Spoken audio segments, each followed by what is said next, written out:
તમારી એજ બદલાય છે, ઇન્કમ બદલાય છે, પણ શું તમારો પોર્ટફોલિયો બદલાય છે? જે ફાઇનાન્શિયલ પ્લાનિંગ તમે 20s માં કરી હોય એ 40s માં રિસ્ક બની શકે છે. 20s માં તમારી પાસે ટાઈમ છે અને રિસ્ક પણ લઈ શકો છો. રિસ્પોન્સિબિલિટીઝ ઓછી છે, એટલે તમે હાઈ ગ્રોથ વાળા ઇન્વેસ્ટમેન્ટ જેમ કે સ્ટોક્સ, ઇક્વિટી, મ્યુચ્યુઅલ ફંડમાં ઇન્વેસ્ટ કરી શકો. આ એજમાં તમારું ફોકસ વેલ્થ બિલ્ડ કરવામાં અને લોંગ ટર્મ ગ્રોથ અચીવ કરવામાં હોવો જોઈએ.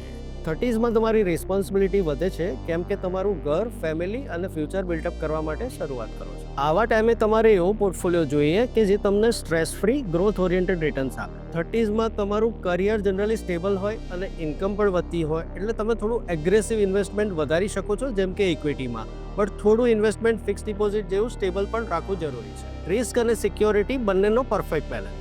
અને 40sમાં તમે થોડું રિસ્ક ઓછું કરો અને રિટાયરમેન્ટ પ્લાનિંગ પર વધારે ફોકસ કરો. અત્યાર સુધી જેટલું વેલ્થ બનાવ્યું એને પ્રોટેક્ટ કરવું પણ એટલું જ જરૂરી છે. ઇન્વેસ્ટમેન્ટ એકવારનો પ્લાનિંગ નથી. જે રીતે તમારી લાઈફ બદલાય એ પ્રમાણે પોર્ટફોલિયોનો પણ બદલાવવું જરૂરી છે. Smart investing is not only about returns, it is also about timing and priorities.